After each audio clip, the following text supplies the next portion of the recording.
elämälläni vastike? Onko elämälläni tarkoitus? Tililtä tilille. Rahaa. Aina vaan rahaa. Tililtä toiselle. Syön rahani päivittäin. Ja seuraavan runon on lähettänyt Veikko Niuvasta.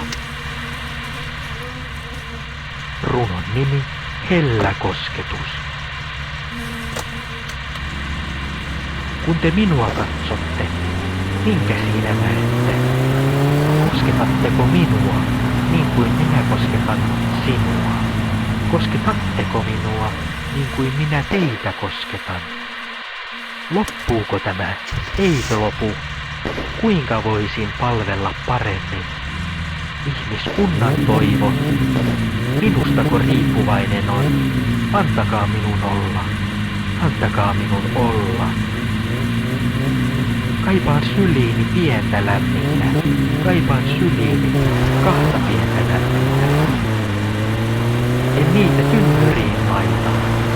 Sylissäni pidän vain. Ja seuraava runo tulee Reimalta Lappeen pohjasta. Runon nimi Loppu. Jos miljoonan mä saisin, sillä maailman naisin. Naimisiin mä menisin, jos vain siihen ehtisin. Nainen minulle kelpaa, kuka tahansa nainen. En valikoi väärää, valikoin minulle parhaan. Anna minulle lottovoitto, anna minulle lottovoitto rakkauden. Elämäni saisi miljoonan arvoa, kun vain sinut mä syliin saisin. Ilma. Kuuletko minua? Itken.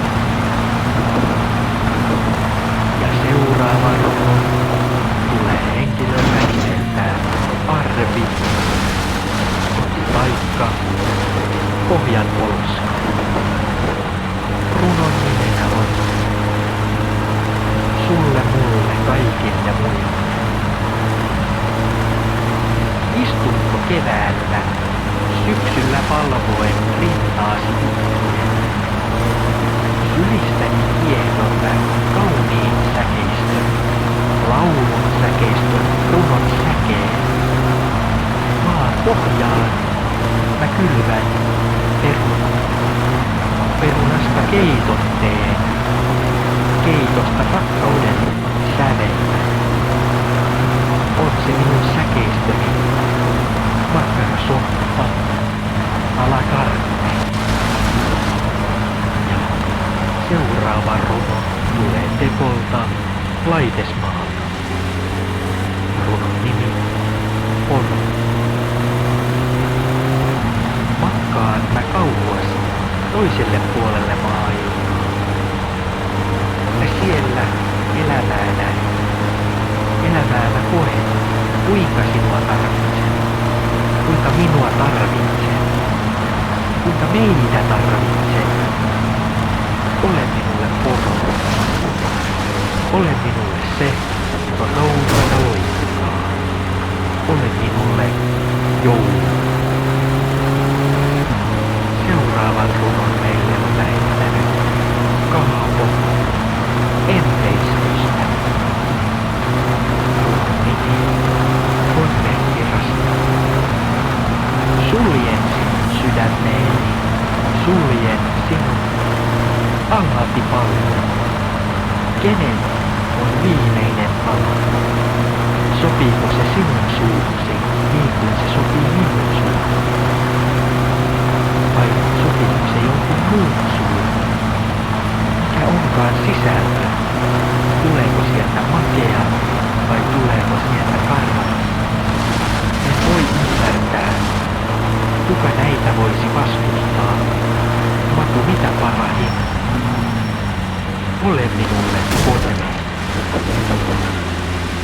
Seuraavan runon meille on lähettänyt Juhani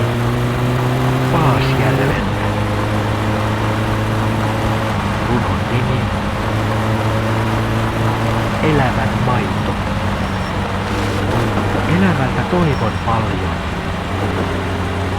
Kaupasta maitoni haen, kylvääksi tunnen. Oloni tiskillä, mut meillä ei ole annettavaa kenellekään muulle kuin itsellemme. Annammeko arvon sille, joka meille maidon tuottaa? Annammeko arvon sille, joka meille maidon juottaa? Annammeko arvon kenellekään, joka sitä oikeasti tarvitsee? Anna meille arvo, ole minulle arvo. Ja sitten taas yön viimeiseen runoon. Tämän on lähettänyt nimetön henkilö. Runon nimi Totuus. Kenen kädestä leipää syö, kun kaikilla pimeät on yö. Paljon puhut, teet vähän, kenen usko on tarpeeksi tää. Uudelleen, uudelleen ja uudelleen, yöt menevät pilalle jälleen. Onko runoutta koskaan tarvittu? Haistan Ristovi.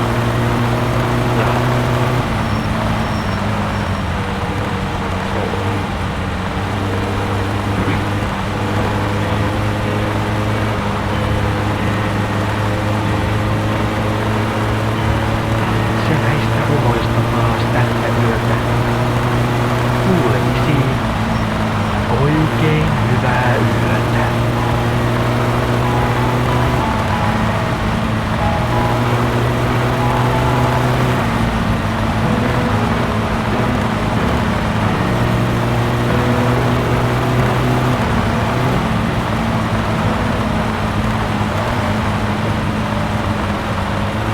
Kaikki kotitalouden ruoka- ja päivittäisen tarpeet teille tarjoaa teidän kauppa.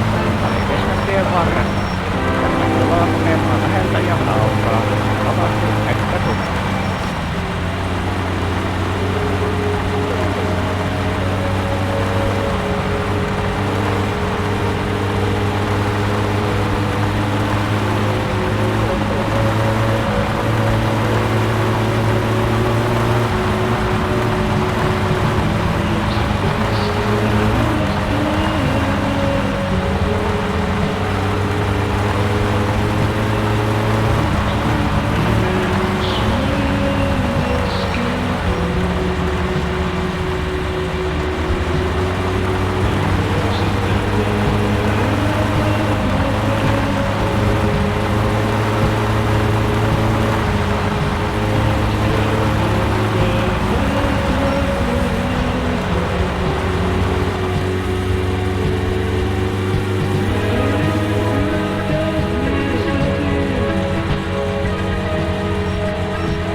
Tervetuloa jälleen seuraamaan Kansanrunot radio-ohjelmaa.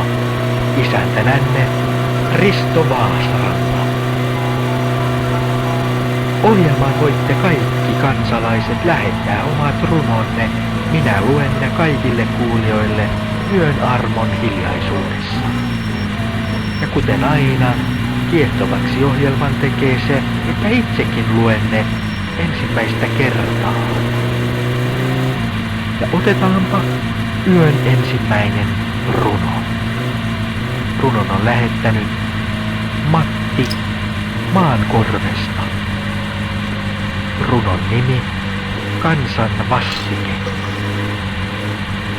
Yhtiöt niittävät sen, minkä kylvävät. Kansa toivoo paljon enemmän. Onko elämälläni vastike?